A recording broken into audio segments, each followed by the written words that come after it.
दोस्तों मैथमेटिक्स एक ऐसा सब्जेक्ट है इसमें आप 70 में 70 नंबर आराम से ला सकते हो। आपको करना क्या मैं बता रहा हूँ, देखिए ऐसा क्या पढ़ना चाहिए। देखो सबसे पहले आपको पता होना चाहिए कि पेपर का फॉर्मेट क्या होने वाला है, कि ये 3 टॉपिक्स में आप लोग डिफिकल्टी फेस करते हो।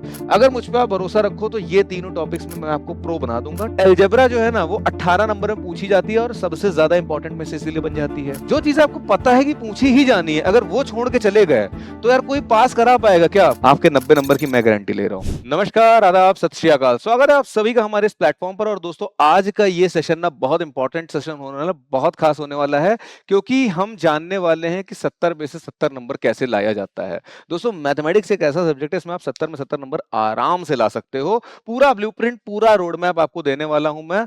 मेरा नाम है प्रियम मिश्रा। आइए करते हैं इस सेशन की शुरुआत और जानने की कोशिश करते हैं कि ऐसा क्या पढ़ ले मास्टर जी कि मेरे नंबर एकदम बेहतरीन आ जाए, 70 में 70 नंबर आ जाए मेरे। तो आइए जानने की कोशिश करते हैं कि ऐसा आपको क्या पढ़ना चाहिए। आइए जानने की कोशिश करते हैं कि ऐसा क्या पढ़ना चाहिए। देखो सबसे पहले आपको पता होना चाहिए कि पेपर का फॉर्मेट क्या होने वाला है। आपको मालूम है ऑलरेडी कि 20 नंबर के ओएमआर वाले क्वेश्चन आते हैं। ये क्वेश्चन सीधे आपके फॉर्मूला बेस्ड या फिर आपके बहुत ज्यादा थोड़ा बहुत कैलकुलेटिव होगी। जनरली डेफिनेशन और फॉर्मूला बेस्ड होते हैं, तो ये 20 नंबर आपके सीधे सीधे हैं। ये 50 नंबर के जो क्वेश्चन है ना, ये इससे ज्यादा आसान होते हैं। क्यों? यहाँ पर आपके नंबर कट जाएंगे अगर आपका आंसर गलत है, यहाँ पर आपको स्टेप्स के नंबर मिल जाते हैं। तो ये नंबर भी पाना कोई बहुत बड़ा तोप वाली चीज नहीं होती है। देखो सिंपल सी बात समझो यार कि सीधे डायरेक्ट फॉर्मूला बेस्ड क्वेश्चन आते हैं 28 नंबर के। आपके 28 नंबर के थोड़े मीडियम टाइप के क्वेश्चन आते हैं जो इनसे थोड़ा सा एक स्टेप अहेड होते हैं। अगर आपको सारे फॉर्मूले पता है, सारी डेफिनेशन सही से पता है, तो ये सवाल कहीं नहीं जाने वाले आपके। इससे एक लेवल अहेड होते हैं ये वाले, तो ये भी आपके कहीं नहीं जाने अगर आपको ये वाले पोर्शन कवर है। ठीक है, इसमें थोड़ी बहुत दिक्कत लोगों को आ जाती है, लेकिन आपका बड़ा भाई आपके साथ में है तो आपको परेशान होने की जरूरत नहीं। मैं हर एक चीज का सलूशन आपके लिए लेके आऊंगा। ठीक है, बढ़ा जाए कहानी में आगे। देखो यार, अलजेब्रा जो है ना वो 18 नंबर में पूछी जाती है और सबसे ज्यादा इंपॉर्टेंट में से इसीलिए बन जाती है। इसके बाद आपकी ट्रिग्नोमेट्री 12 नंबर में। ये दोनों इंपॉर्टेंट हो गए, लेकिन इसी दोनों में आपको डिफिकल्टी भी आती है। अलजेब्रा में ज्यादा नहीं आती, ट्रिग्नोमेट्री में मेजर डिफिकल्टी फेस करते हो आप लोग ज्योमेट्री में डिफिकल्टी फेस करते हो, आप लोग मेंसुरेशन के कुछ क्वेश्चंस में डिफिकल्टी फेस करते हो। I totally agree with the fact, I am not denying any of the things. मैं किसी चीज से डिनाई नहीं कर रहा हूं, मैं पूरी तरह से जानता हूं कि ये 3 टॉपिक्स में आप लोग डिफिकल्टी फेस करते हो। लेकिन मुझ पे भरोसा है, अगर अगर मुझ पे आप भरोसा रखो तो ये तीनों टॉपिक्स में मैं आपको प्रो बना दूंगा। टेंशन पूरी तरह से छोड़ दो मेरे ऊपर। आपको क्या करना है ये मत सोचो, क्या करना है ये मैं डिसाइड करूंगा। मेरे ऊपर ही टेंशन छोड़ दो मैथमेटिक्स में। आपको बस ये चीज ध्यान रखनी है कि जो प्रियम सर बोल रहे हैं वो आपको करना है। जो आपका ये बड़ा भाई यहाँ खड़े होकर आपसे बोल रहा है ना, ये चीजें आपको करनी है, इसमें मिस नहीं होना चाहिए। अगर आपको स्टैटिस्टिक्स प्रोबेबिलिटी की बात करी जाए, आपसे बात करी जाए नंबर सिस्टम की और कोऑर्डिनेट ज्योमेट्री की, तो यार ये चैप्टर है ही इसीलिए कि आप ये नंबर उठा सको। ये 20 नंबर आपको समझो फ्री फंड के मिलते हैं। क्यों? सीधे फॉर्मूला बेस्ड चीजें होती हैं, सीधा फॉर्मूला बेस्ड चीजें होती, कुछ होता ही नहीं है इसमें।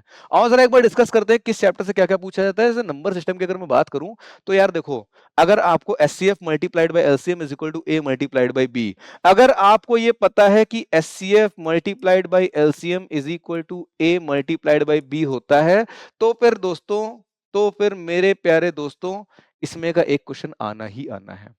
प्रूफ ऑफ इरेशनैलिटी आता ही आता है। या तो रूट 2 का आएगा, रूट 3 का आएगा, रूट 5 का आ जाएगा, या कह देगा 2 प्लस रूट 7 एक इरेशनल नंबर है, प्रूफ करो। आता ही आता है। तो ये जब आता ही आता है, ये जब आता ही आता है, उसके बाद भी मेरा कोई स्टूडेंट अगर छोड़ के चला गया तो यार मैं क्या मानूं? वो पास होना ही नहीं चाहता था, उसको चाहिए ही नहीं थे फुल नंबर, वो दान दे रहा था। वो कहता ले जाओ बाकी बच्चा लोगों को नंबर, मुझे नंबर ही नहीं चाहिए। इसी तरह से देखो अलजेब्रा की बात करी जाए तो एजेस से रिलेटेड जो प्रॉब्लम आते हैं, I totally agree with the fact कि इसमें जो वर्ड प्रॉब्लम्स होती हैं उसमें आप लोग परेशान होते हो। But if you have a little trust on me, तो भरोसा रखो मेरे दोस्तों कि ये चीज मैं आपकी ऐसी करा दूंगा ना, क्योंकि मुझे लगता है सबसे आसान वर्ड प्रॉब्लम ही होती है अलजेब्रा में। क्यों? सब कुछ लिखा होता है, कुछ भी इधर उधर नहीं होता, सब कुछ आपके सामने लिखा होता है। बस आपको अंग्रेजी को मैथमेटिक्स की भाषा में लिखना आना चाहिए, और जैसे ही आपने ये करना सीख लिया, आप वर्ड प्रॉब्लम किसी भी टॉपिक की उड़ा के फेंक दोगे। खाली इसकी नहीं, हर एक टॉपिक की उड़ा के फेंक दोगे। फ्रैक्शन को सॉल्व करने वाली प्रॉब्लम आती है जिसके आप महारथी हो चुके होगे अब तक। इतने सारे क्वेश्चन आप बचपन से सॉल्व करते आ रहे हो। समझ में आ रही है बात? आपको अगर ये कंडीशंस पता हैं तो इसमें से तय है, तय है कि इसमें से एक सवाल अइबे करेगा। यूनिक सोल्यूशन की कंडीशन क्या होती है? a1 upon a2 is not equal to b1 upon b2 is not equal to c1 upon c2। No solution की इक्वेशन क्या होती है? a1 upon b2 equal to b1 upon b2 equal to c1 upon c2। आपकी infinite solution की क्या होती है? a1 upon b2 a1 upon a2 equal to b1 upon b2 is not equal to c1 upon c2। ये condition आपको पता है तो आपके नंबर कोई काट ही नहीं पाएगा इसमें से। कोई काट पाएगा क्या बताओ? अगला देखो यार। हाँ, पॉलिनोमियल्स की जब बात आ रही है तो जीरोस एंड कोफिशिएंट पे एक रिश्ता आता, एक क्वेश्चन जरूर आता है कि अल्फा प्लस बीटा और अल्फा मल्टीप्लाइड बाय बीटा, इस रिश्ते पे एक सवाल आना ही आना है। तो क्यों ना इसको तैयार कर लिया जाए, क्यों ना नेचर ऑफ रूट्स को बहुत अच्छे से समझ लिया जाए, क्योंकि हमको 100% पता है कि इसमें से एक सवाल आएगा ही आएगा। और इसके ऊपर मैं ऑलरेडी आपको वीडियो एक दे चुका हूं, इसी चैनल पे 30 मिनट का वीडियो है और इतना डेप्थ में समझाया है ना कि उसके बाद नेचर ऑफ रूट में आपको कभी दिक्कत ही नहीं आएगी। क्यों होता है, कैसे होता है, क्या होता है, कब होता है, सब मैंने बता दिया है इसमें। अर्थमेटिक प्रोग्रेशन में दो फॉर्मूले हैं खाली, एक है आपका nth टर्म का, एक है सम ऑफ n टर्म्स। ये दोनों आपको पता है फॉर्मूले, तो समझो पेपर खत्म। अर्थमेटिक प्रोग्रेशन में आपको कहीं कोई दिक्कतें नहीं आएगी। ज्योमेट्रिक प्रोग्रेशन आपके कोर्स में है नहीं, आईएससी वालों में, तो आपको उसके लिए परेशान नहीं होना है। ठीक है, तो जो मैं बता रहा हूं ना ये नोट करते चलो आप लोग, क्योंकि ये सारी चीजें आप नोट करके रखो, इसी पे आपको फोकस करना है पूरी अच्छे से पढ़ाई में। ये मैं एकदम सार निकाल के लाया हूं। ट्रिग्नोमेट्रिक टेबल आपको नहीं आती है क्या? आपको मैंने बता रखा है कितनी बार कि 0 1 2 3 4 लिखो और सभी को आप लोग 4 से डिवाइड कर दो और सभी का स्क्वायर रूट ले लो, तो आपको साइन थीटा की वैल्यू मिल जाएगी। ये जो वैल्यूज मिलेंगी यहां पर, ये सारी ही वैल्यूज क्या होंगी? ये सारी ही वैल्यूज हो जाएंगी आपकी साइन थीटा की। इसको रिवर्स करके लिख दोगे cos थीटा आ जाएगा, डिवाइड दोनों को डिवाइड कर दोगे tan थीटा आ जाएगा। और अगर ये टेबल आपने वहां 10 सेकंड में बनाना सीख लिया तो इसके ऊपर एक क्वेश्चन आता ही आता है वैल्यू पुट करने का। आपके जो प्रूफ वाले क्वेश्चन होते हैं जो ओएमआर शीट में भरने हैं, आप उसको भी इस टेबल की मदद से कर सकते हो। आप जो प्रूफ नहीं कर पाते हो ना कि मास्टर जी प्रूफ वाले में बड़ी दिक्कत आ रही है, आप वैल्यू पुटिंग करके उनको कर सकते हो। सब सिखाऊंगा मैं आने वाली सेशंस में आपको। आइडेंटिटी पे बेस्ड क्वेश्चंस आते हैं, सब्जेक्टिव में आते हैं, वो बता देंगे कैसे क्या सॉल्व करना है। मैं मानता हूं कि यहां पर आपको थोड़ी दिक्कत आ जाती है जब प्रूफ करने वाले सवाल आते हैं, लेकिन टेबल वाले तो गलत नहीं होने चाहिए ना आपके। टेबल आपको बनाना सिखा दी मैंने, अभी हर क्लास में सिखाता हूँ। हाइट्स एंड डिस्टेंस में I totally agree with the fact कि आपका 6 नंबर का एक सवाल आएगा और इसमें आपको बहुत परेशानी होती है। लेकिन यकीन मानो दोस्तों कि आपसे जो सवाल कहेगा ना, आपने उसका डायग्राम बना दिया कि एक ये बिल्डिंग है, एक ये बिल्डिंग है, इस पे एंगल ऑफ एलिवेशन इतना है, डिप्रेशन इतना है, तो यार 2 नंबर तो डायग्राम के ही पा जाओगे यार तुम। उसके बाद हल्का फुल्का इसको सॉल्व कर दोगे तो इन 6 में से 3 नंबर तो आपको मरी से मरी हालत में मिल जाएंगे। और अगर आप मेरे साथ कनेक्टेड रहे ना पूरे अभी से लेके एग्जाम तक, तो ये 6 में 6 नंबर पाओगे। ये क्वेश्चन तो आप में से कोई गलत करके ही नहीं आएगा, मैं गारंटी दे रहा हूं। मैंने कहा ना वर्ड प्रॉब्लम सबसे आसान होता है, चाहे हाइट्स एंड डिस्टेंस का हो, चाहे आपका हो ये क्वाड्रेटिक इक्वेशन, लीनियर इक्वेशन, किसी का भी बहुत आसान होता है। मैं जब पढ़ाऊंगा आपको एक एक चीज एकदम अच्छे से दिखा दूंगा, परेशान नहीं होना है आपको। अगर ये दोनों फॉर्मूले पता है, सेक्शन फॉर्मूला और डिस्टेंस फॉर्मूला, पाइथागोरस से डिस्टेंस फॉर्मूला तो पूरा कुछ है ही नहीं इसमें। अगर आपको ये दोनों फॉर्मूले पता है तो कोऑर्डिनेट ज्योमेट्री का कोई क्वेश्चन गलत हो ही नहीं करेगा। समझ में आ रही है बात?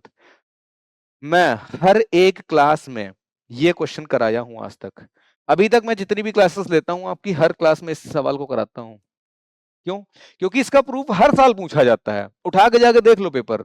इसका प्रूफ ऐसा कोई पेपर बनता ही नहीं जहां पे इसका प्रूफ ना पूछा जाए।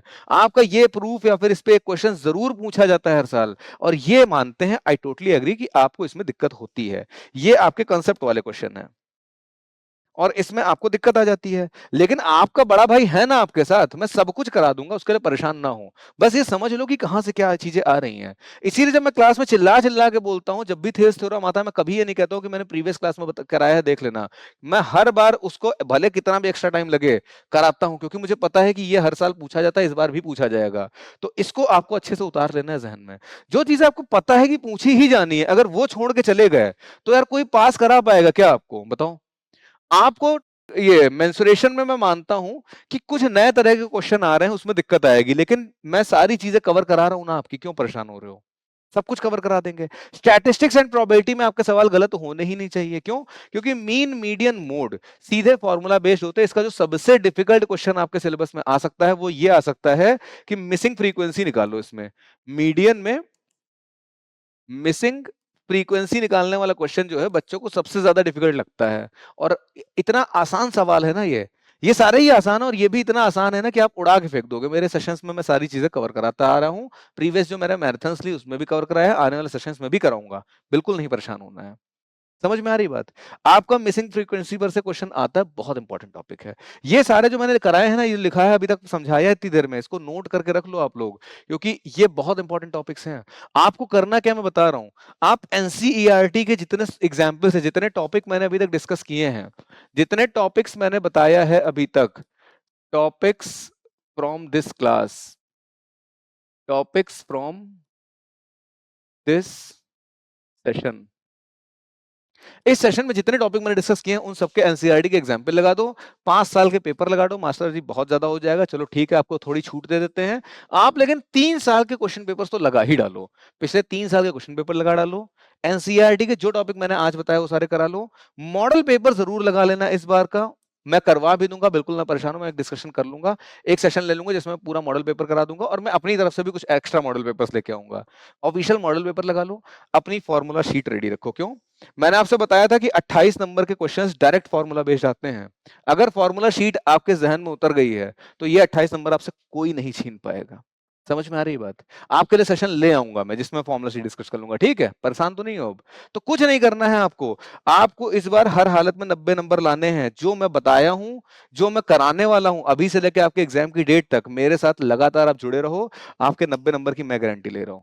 लेकिन करना क्या है? करना यह है कि आपको जो जो बातें मैं बता रहा हूं करते रहना। मेरे सारे क्लासेस जो करा रहा हूं उन क्लासेस में आके आपको क्वेश्चन सॉल्व करने हैं मेरे साथ। ये नहीं कि हवाबाजी में बस आंसर देख रहे हो, ये नहीं कि मैं पढ़ा रहा हूं खाली देख रहे हो बैठ के, सॉल्व करना है।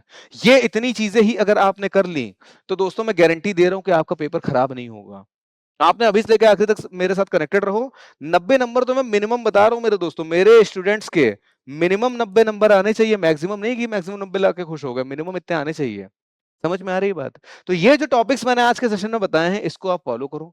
मेरी वीडियोस जो भी लेटेस्ट वीडियो है उसके कमेंट बॉक्स में जाकर के आप मुझे बस इतना बता दो कि मास्टर जी इस पर्टिकुलर चैप्टर के इस टॉपिक में दिक्कत आ रही है, या मास्टर जी इस पर्टिकुलर चैप्टर का एक वन शॉट लेके आ जाओ, या मास्टर जी ये वाला क्वेश्चन नहीं समझ में आया है, मैं उसके लिए सेपरेट वीडियो बना दूंगा आपके लिए। आपकी जैसे भी हेल्प हो सकेगी मैं हर तरह से करने को तैयार हूं।